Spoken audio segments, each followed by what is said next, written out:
Okay, we will give you your choice at this point. We can either play the normal stuff that we would do in the show, or we can deviate at this point and start making things up.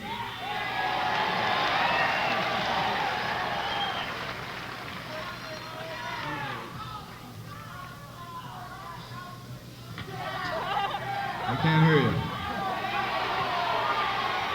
All right, wait a minute. How many say straight ahead? How many say deviate? Hey, that's the kind of an audience I like to see. Okay. All right, last night Ian deviated first. Tonight, Ralph will deviate first. Okay, now here's our formula for working these out. Okay, Ralph will start off with whatever he wants to, and then as I point to each member of the group, they just add whatever they want to at that point. And hopefully it will all relate together and produce something that's musical. Now, as a special added attraction, simply because this is Texas and everything, we'd like to have some audience participation in this piece. It's very simple what you have to do. These are noises that are normally made by people in large groups. Okay? Now, just to give you an idea of what can be done with a simple thing like clapping your hands together. Ordinarily in rock and roll, the guy says, "Hey, everybody, pat your hands together," and you keep time. An audience cannot keep time. That never works, in case you didn't know that. Okay, now, what I would like to do is use the clapping of hands together as a textural item that we can make move around the room. So if I point over here, just start clapping your hands together, and then as I move my hand over, stop clapping, and these people start clapping, and we'll move it all up around the room and get like stereo applause. All right. Now, we're going to have 3 noises that the audience will make. As clapping is indicated by finger 1. Okay? Let's practice finger 1, starting in this corner.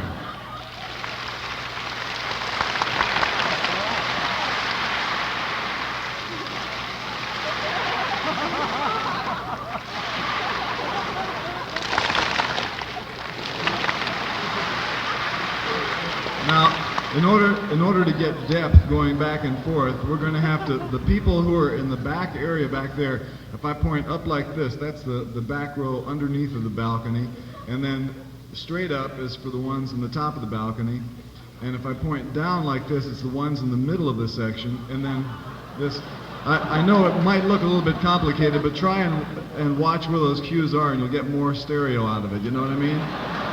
Okay. Now, just to make sure we got this perfect, because we're recording this, boys and girls. The front row, this is the front row.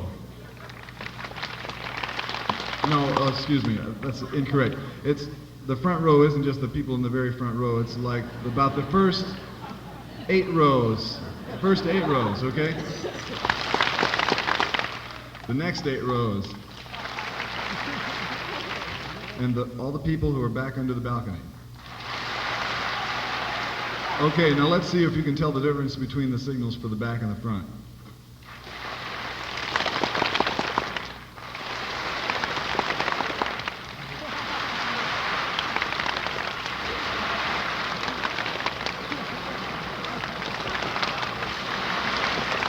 Oh, that sounds great up here.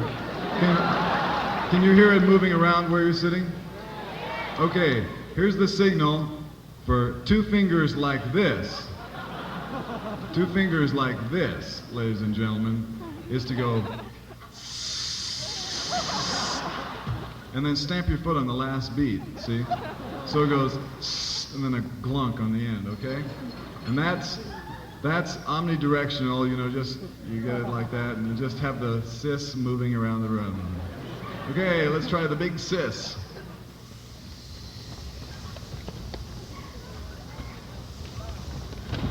And then when I go like that, you just stamp down, okay? Try not to break anything, okay? Everybody stamps, no matter where the sis ends up, everybody stamps, okay? Very good, okay. Let's try them both together now. No, alternating. The only time you'll do them both simultaneously is if you see this. So one at a time, just so that you can change this. This will really be nice, I'm telling you. Texas will be proud of you. Here we go. No, this is the clapping. You're not sissing yet.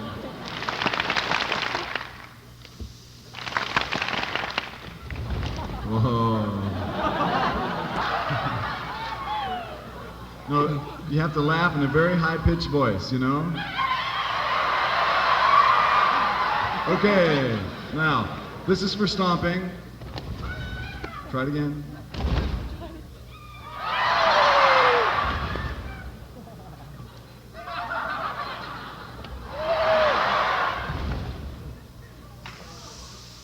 Whoops, wrong finger. Oh, yeah. Here's another one.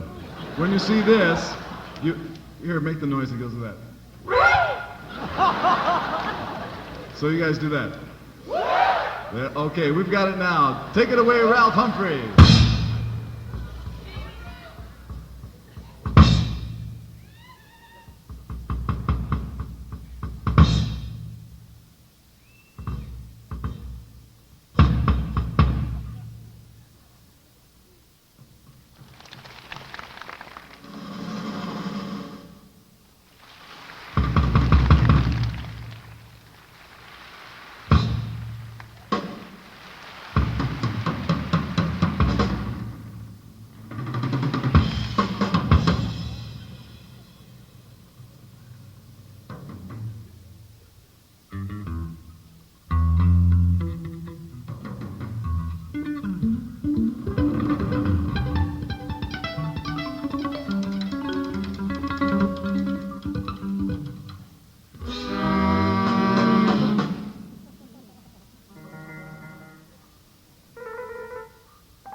Story as we go along with it, okay?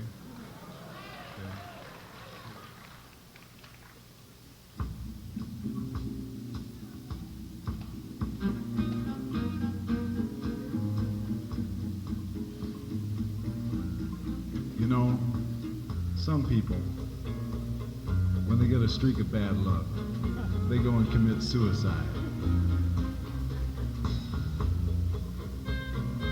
They just can't handle it, you know?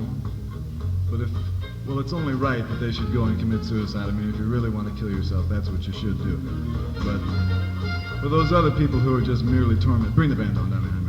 For those people, cool it, John. For those people who might be saved from the process of self-destruction, I would like to offer this alternative. If you'll all follow me, we're going down into a slime-encrusted vault right at this moment, where they keep the imaginary diseases. A little slime-encrusted vault music.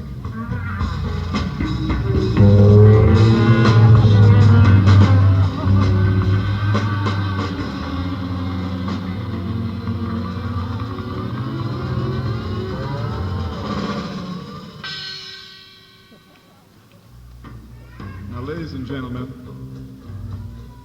over here beside me in bubbling flask number 1 is a malady that's sure to cause some talk in contemporary mixed company. When you tell your friends that you have this disease, not only will they be impressed, but they'll talk about you later and say how candid you were to warn them bluntly that you had gas.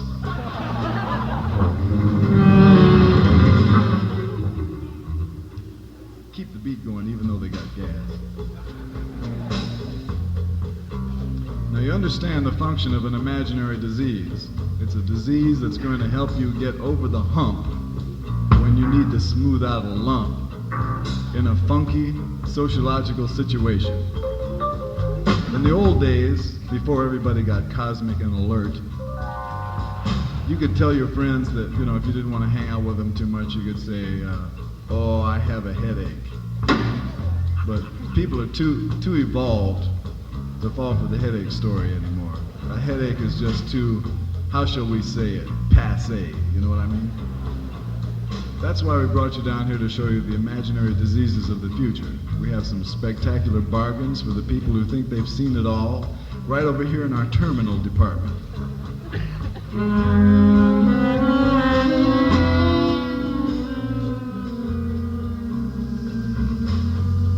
I should have done that when you had gas.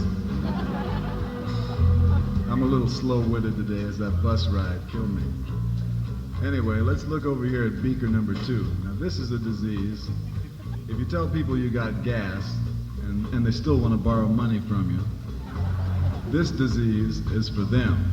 Now you just reach your hand inside of the beaker and pull out some of the stuff that's inside and smear it all around your neck, on your forehead, under your arms. And you just turn to those people who are unimpressed with the gas and you tell them that you have a rash.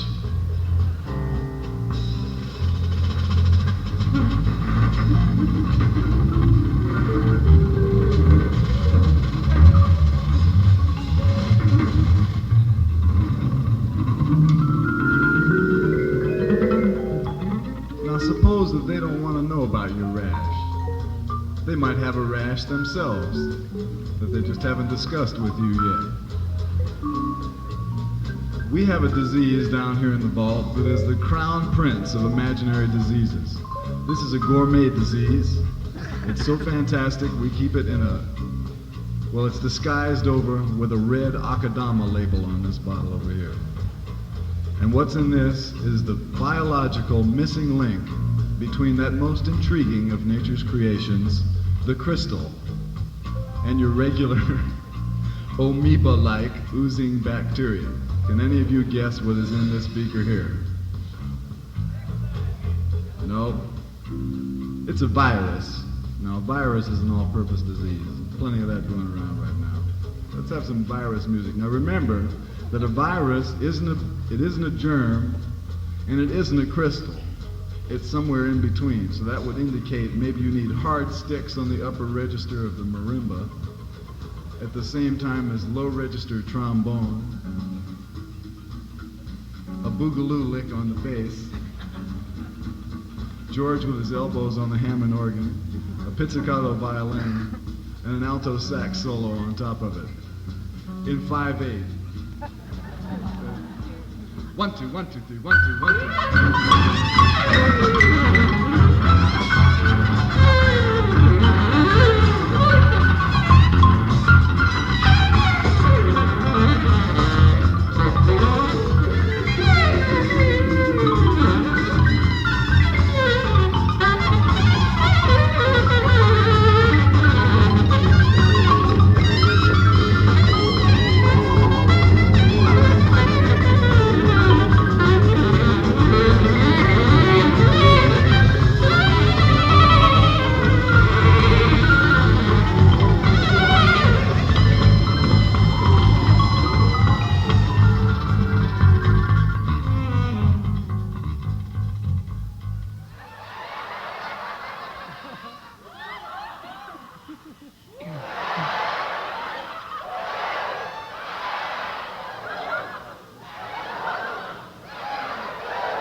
That's it.